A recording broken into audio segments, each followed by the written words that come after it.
Hoje é dia de nós celebrarmos a ceia do Senhor. É dia de partirmos o pão e o cálice para nos lembrarmos daquilo que Deus fez por nós. E você pode me perguntar, mas o que Deus fez por nós? O que nós precisamos nos lembrar?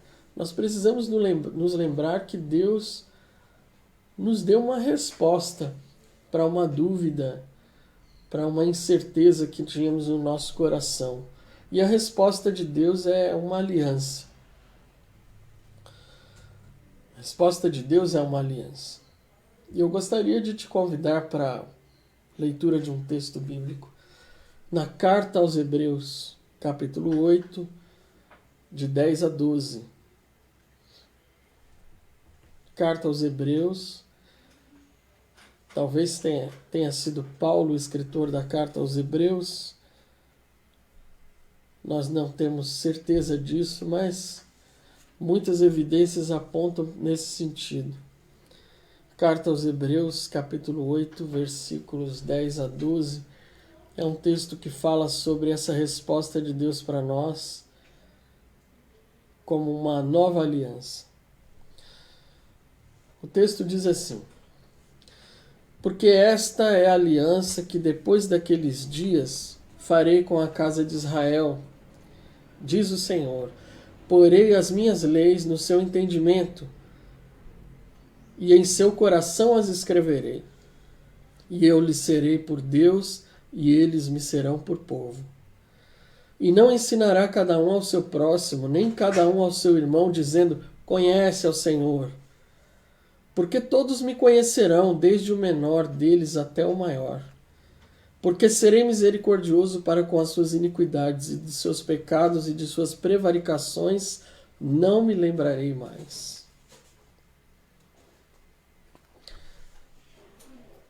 Alianças representam uma relação de paz e entendimento entre as pessoas. Pode ser um contrato escrito ou uma joia que se carrega no dedo. No mundo antigo, os povos faziam alianças, os reis, as rainhas selavam acordos de paz, de comércio, de ajuda mútua em tempos de guerra contra um inimigo comum. Na atualidade, a aliança é símbolo do casamento e representa os votos que foram feitos entre os noivos publicamente diante de um altar. Deus sempre buscou fazer alianças com seu povo. Fez alianças com o primeiro casal, com Noé, com os patriarcas Abraão, Isaque e Jacó, com Moisés, com Josué, com Davi. Porém, todas essas alianças, essas antigas alianças, elas foram quebradas, e não por Deus.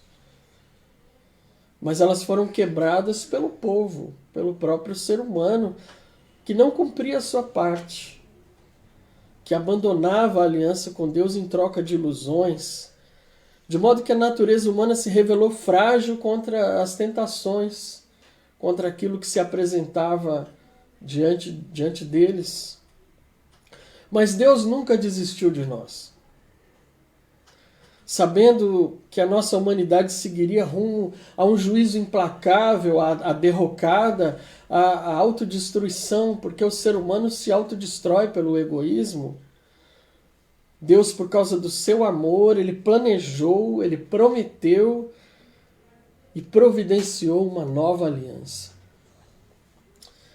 Havia sim uma dúvida em nós, porque a relação com Deus parecia estar perdida. Todas as alianças antigas se quebraram, mas ele, pelo seu amor, não abriu mão de nos conquistar e levantou-se para nos dar a resposta que acabaria com essa nossa incerteza, com essa nossa dúvida. Então Deus prometeu uma nova aliança. Deus prometeu pela necessidade de haver uma aliança com Deus, porque nos perderíamos. Sem uma aliança com Deus, nós caminharíamos para o fatal juízo, caminharíamos para a nossa perdição, caminharíamos para a nossa própria destruição. Deus então intervém e providencia e promete essa nova aliança. E essa promessa foi ouvida pelos antigos profetas, dos quais Jeremias é o profeta citado aqui na carta aos Hebreus. Se você voltar às páginas da sua Bíblia e chegar ao livro de Jeremias, capítulo 31, do versículo 31 ao 34, você lerá essas mesmas palavras que nós lemos, porque esta é a aliança que depois daqueles dias eu farei com a casa de Israel, diz o Senhor. Porei as minhas leis no seu entendimento e em seu coração as escreverei. E eu lhes serei por Deus e eles serão o meu povo. E não ensinará cada um ao seu próximo, mas cada um ao seu, e nem cada um ao seu irmão, dizendo, conhece ao Senhor, porque todos me conhecerão, desde o menor deles até o maior, porque eu serei misericordioso para com as suas iniquidades, e dos seus pecados e das suas prevaricações não me lembrarei mais. Essa promessa que foi anunciada pelos profetas, em especial aqui citando o profeta Jeremias, era uma promessa de uma aliança não material, não mais uma aliança escrita em pedra, escrita num documento que tinha preceitos a serem observados e guardados, mas era uma aliança espiritual. Era algo diferente, de uma outra natureza, de uma outra dimensão, não mais baseada na legalidade, naquilo que era legal, naquilo que era moral, mas numa transformação da nossa mente, da nossa consciência e do nosso coração, da nossa vontade. Sim, Deus decidiu nos conquistar, tocando a nossa própria vida, mudando a nossa própria natureza, mudando a nossa própria essência. Deus decidiu conquistar o homem essencial, a mulher essencial, a pessoa essencial. Como assim essencial? Porque Deus decidiu tocar o nosso pensamento, a nossa razão, convencer-nos, fazer com que na nossa mente tudo fizesse sentido, tudo ficasse claro, da mesma forma como tocaria o nosso coração, portanto a nossa integralidade, portanto a nossa inteireza, portanto o nosso ser essencial. E olha, quando Deus decide tocar primeiramente a nossa razão, Ele decide porque a nossa razão era uma razão viciada, uma razão que precisava de um novo sentido. Precisava porque o sentido natural do homem é legalista, formalista e mercantil. Digo legalista porque ele só compreende o que está dentro ou fora da lei, de uma lei escrita e estabelecida. Porém, ele mesmo não é capaz de cumprir toda essa lei, então ele começa a costurar e remendar pedaços de pano roto nessa lei para que ele consiga cumprir. Mas toda essa costura que ele coloca na lei se volta contra ele, revelando então uma hipocrisia que existe dentro do coração do homem. E olha só, quando nos aproximamos de Deus assim, quando queremos Deus, mas dessa maneira, com essa natureza, nós tentamos nos justificar porque nós cumprimos alguma coisa dos remendos que nós costuramos na sua lei, mas negamos a Ele a verdade sobre nós, que nós não podemos cumprir a sua lei na integralidade porque somos moralmente incapazes. Não somos apenas legalistas, somos também formalistas. A mente, a razão humana é formalista porque só compreende aquilo que cabe dentro da sua formalidade ou da sua etiqueta, discriminando as outras pessoas, as outras formas, discriminando os outros pela cor da pele, pelo gênero, pela sua origem étnica e cultural, pela religião, e assim o homem mostra o seu racismo, o sexismo, a xenofobia, a intolerância religiosa e tantas outras formas de discriminação, porque nós somos formalistas. E aí, diante de Deus, nós formalizamos um culto cheio de rituais, de paramentos, de dogmas, e fazemos desse culto como se fosse um tapete, onde escondemos debaixo dele todo o nosso ódio e desprezo pelo semelhante, que é diferente, mas que no fundo é a nossa própria imagem, distorcida pelo mesmo mal. E a nossa razão, a nossa mente, ela não é apenas legalista e formalista, mas ela é também mercantil. Mercantil porque só aceita relações que lhe rendam benefícios, bônus, vantagens, de modo que usamos as relações deixando de fora o que devia ser o principal objetivo delas, a pessoalidade do outro, quanto ser humano igualmente carente de graça, atenção e valor. Desprezamos as pessoas. Nós usamos as pessoas. E aí nos aproximamos de Deus com essa mesma mentalidade. Queremos negociar a sua aprovação com a moeda falsa da nossa frágil bondade, que age convenientemente, fazendo caridade para ser notado, por exemplo, para ser visto e aplaudido pelas outras pessoas, e não com a legítima chancela do amor ao próximo, que deveria reger as nossas ações, que deveria estar no centro do nosso coração e nos fazer em direção àqueles que necessitam da nossa ajuda. Mas nós queremos sempre a contrapartida, nós pensamos sempre de forma mercantil. E olha, não é só a nossa razão, não é só a nossa mente que é distante da vontade de Deus e dos valores de Deus, mas também a nossa vontade. Por isso Deus disse, escreverei, além de tocar o nosso pensamento, além de nos convencer racionalmente, Deus diz, escreverei no coração deles a minha lei. Ou seja, a nossa vontade precisa de um novo sabor, precisa conhecer um novo gosto, precisa conhecer um novo prazer, porque essa nossa vontade, ela só deseja ter para si mesma. Deseja possuir e possuir cada vez mais, acumular além do que é preciso. Sabe aquela coisa de se antecipar para pegar o bife maior? Sufocar e tirar do outro a oportunidade de ter igualmente, colocando a posse acima do caráter. E aí nós valorizamos as pessoas pelos bens que elas adquiriram ou herdaram, por aquilo que elas têm e não pelo seu caráter apresentado, não pelo que elas são essencialmente. Diante de Deus isso tem um reflexo muito negativo, porque nós queremos tanto ter que associamos a aprovação de Deus à prosperidade financeira. Então nós emitimos juízo e valor sobre os menos afortunados, sobre aqueles que são mais pobres, sobre aqueles que não tiveram a mesma sorte e as mesmas oportunidades. E nós generalizamos a questão que é mais profunda, uma questão social que é muito mais complexa e exige múltiplas análises para ser compreendida na sua totalidade. Isso porque nós pensamos que o ter é mais importante do que o ser. Mas além disso, a nossa vontade também olha só para si, ou seja, ela deseja fama. Deseja o olhar do outro para si, e muitos se tornam narcisistas, adorando apenas a sua própria beleza, os seus predicados. Relativizam os valores e se colocam no centro do mundo. São pseudo-reis e rainhas ávidos por bajulação, por mentiras sinceras. A eles só interessam mentiras sinceras. Só o olhar do outro, só a atenção do outro. Se tornam planetas solitários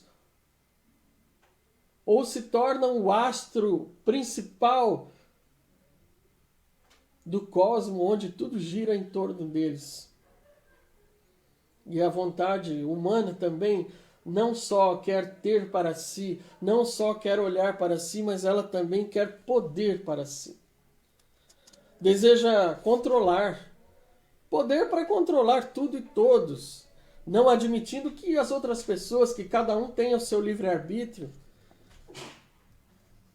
A nossa mente, ela quer mandar, o nosso coração quer mandar e desmandar, usando as nossas credenciais, que nós mesmos criamos para nós, nos colocando acima da lei, acima das pessoas e até, muitas vezes, acima do próprio Deus. Nós queremos o poder de Deus, mas não queremos o Deus de poder. Porque, na verdade, o que nós estamos buscando é uma força sobrenatural que faça com que as pessoas tenham medo e se ajoelhem diante de nós, Do contrário, nós ordenamos que desça fogo dos céus para consumir as pessoas. Assim como alguns discípulos sugeriram a Jesus quando se encontraram com os samaritanos. Jesus tinha que passar por aquela aldeia e os discípulos falaram assim: Senhor, quer que a gente mande descer fogo do céu e consuma essas pessoas? E Jesus disse: não, por favor, vocês não sabem de que espírito são. Nós não sabemos de que espírito nós somos. Por isso agimos assim. Por isso a nossa vontade é viciada assim. E aí Deus decide nos tocar a mente e o coração. Deus decide nos convencer racionalmente e decide escrever as suas leis no nosso coração. E qual o método que Deus usa para isso? Como que Deus faz para nos conquistar? O método de Deus é a sua palavra. Deus cria tudo do nada pela sua palavra. A palavra de Deus é o método que ele utiliza para nos conquistar. Ele fala e nos convence porque a sua voz não incrimina. É suave e cria em nós uma nova disposição. Um coração de carne e não de pedra. Deus transforma a natureza pela sua palavra. Jesus é o Verbo encarnado na história pela via do tempo. Ele é a própria voz de Deus, a palavra encarnada, o anúncio de uma boa notícia, o convite apaixonado para que deixemos a velha natureza e nos rendamos à sua graça e bondade, ao seu amor, ao seu perdão. Nós somos surpreendidos por isso. Somos surpreendidos pela amizade de Deus que chega até nós sem impor condições, como nas antigas alianças. Deus apenas se apresenta e Deus apenas se coloca diante de nós e diz: filho, venha como está, eu estou aqui, eu já fiz tudo pela sua salvação, renda-se ao meu perdão, aquilo que eu trouxe de melhor para você. Aquilo que vai consolidar uma aliança entre nós e fará com que você caminhe livremente, que você conduza a sua vida em liberdade e não se aprisione mais pelas ilusões e pelas tentações dessa vida. Nós nos tornamos amigos de Jesus ao ver nele a verdade que falta em nós. E olha, Deus escreve isso, além de nos convencer da mente, Deus escreve isso nos nossos corações pela síntese da sua graça, que representa a lei do amor que supera o juízo. Nós estávamos fadados ao juízo. Todos nós estávamos indo em direção à destruição, por não conhecermos a vida, por nos afastarmos da vida, por andarmos em direção à morte. Mas em Jesus, Deus mata a morte. Deus inferniza o próprio inferno e abre um caminho para o céu porque Ele nos amou, porque Ele nos ama. Todo o sofrimento físico, emocional, moral e espiritual de Jesus na cruz do Calvário expôs a nossa miserável condição, pois ali estávamos todos em igual condição de condenadores e algozes de Deus.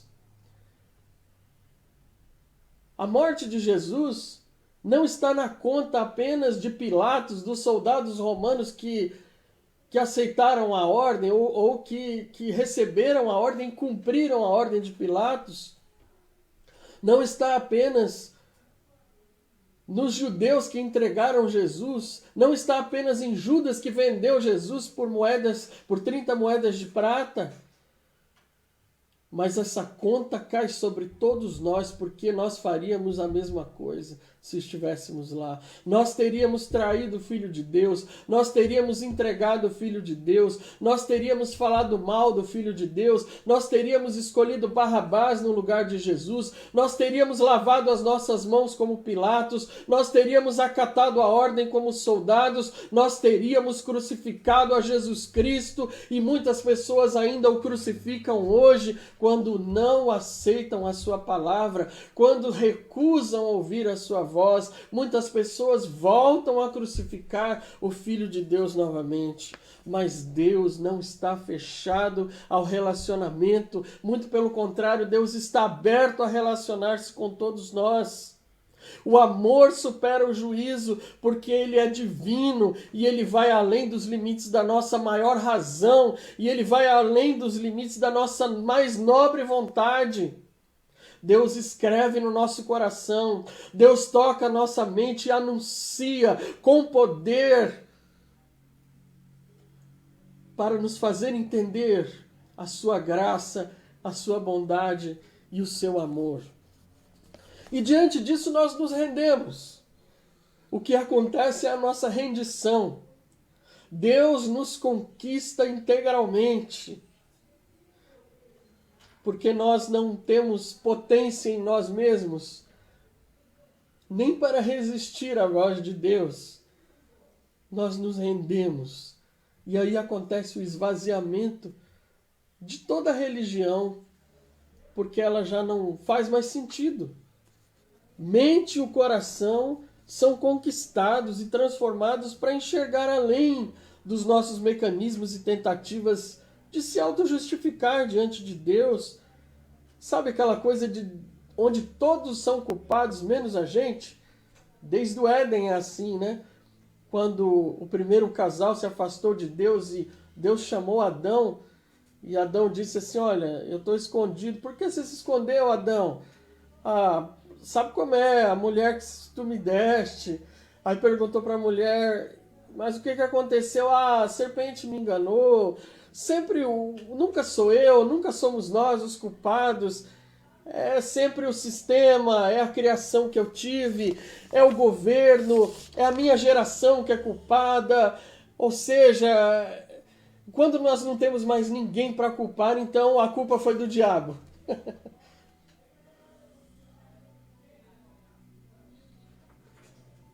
A voz de Deus, as palavras de Deus escritas dentro do nosso coração transformam essa realidade. Porque primeiro expõe a nossa condição culposa e depois nos perdoa e acaba com essa nossa culpa, e acaba com esse nosso medo, e acaba com esse nosso temor. E aí a religião não tem mais lugar para existir. A religião se torna obsoleta diante da relação de amor que Deus estabelece com seus filhos. Não há mais necessidade de um aparato cheio de sacerdotes, preceitos e rituais, porque tudo foi resumido a pessoas em torno de uma mesa partilhando pão e vinho, apenas para manter viva a memória da aliança, da nova aliança que Deus estabeleceu conosco, feita no corpo e no sangue do seu Filho Jesus. E aí o Espírito Santo, o Espírito de Deus, revela mais e mais a misericórdia do Pai, porque Ele nos santifica dia após dia. O texto que nós lemos diz que... Deixa eu achar aqui onde está. Porque serei misericordioso para com as suas iniquidades, e dos seus pecados e de suas prevaricações não me lembrarei mais. Ou seja, até o processo de santificação em nossa vida é operado pelo próprio Deus. A manutenção da nova aliança é promovida pelo próprio Deus, que é misericordioso para com os nossos atos de iniquidade. Até quando a gente se esquece, até quando a gente se desanima, até quando a gente, por alguma razão, deixa de ser justo, imparcial, íntegro, prudente ou ponderado.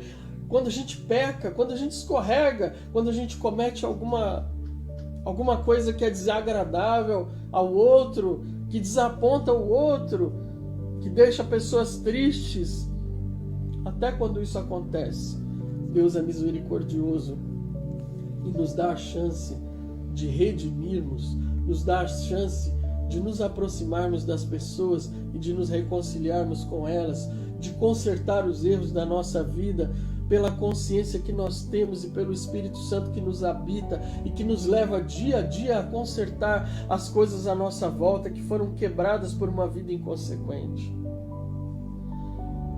Porque mesmo transformados, mesmo tendo a nossa mente tocada e o nosso coração escrita com a lei de Deus, nós continuamos seres humanos, pecadores. Isso não muda quem nós somos, mas muda a perspectiva como nós agimos, porque nós agimos agora por fé, Nós agimos agora com base na nova aliança. Nós não agimos mais de acordo com a lei. Nós agimos de acordo com a graça de Jesus Cristo, com o perdão de Deus, que nos põe em liberdade para não ficarmos prostrados, mas para nos levantarmos e seguir em frente dia após dia. Deus não lança mais em rosto os nossos pecados. A memória de Deus, Ele mesmo se propôs a não se lembrar dos nossos pecados. Dos vossos pecados não me lembrarei mais, dos seus pecados não me lembrarei mais. A resposta de Deus é uma aliança. Deus prometeu e cumpriu. Deus nos conquistou na essência, de dentro para fora. Arrebatou a nossa mente com a sua voz e escreveu em nosso coração as suas palavras. Fez isso por meio de Jesus, a encarnação da própria palavra de Deus, que nos soou calma e suavemente, mansamente, nos falando de perdão e recomeço, e nos ensinando uma nova lei, a lei do amor que supera o juízo. Ele conquistou a minha rendição, e eu já não preciso mais de justificativas para os meus erros, nem de religião como método para minha purificação, porque é pela sua graça que eu sou salvo.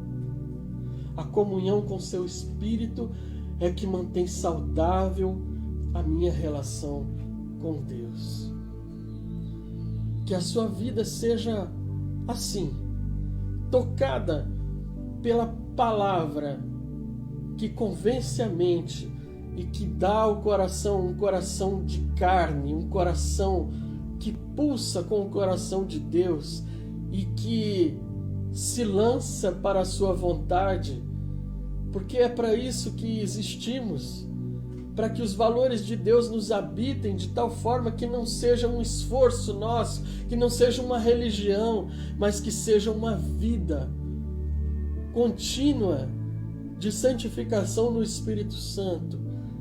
Você já tem a resposta. A resposta de Deus para a sua vida é a nova aliança que Ele faz com você. Deus te abençoe, em nome de Jesus.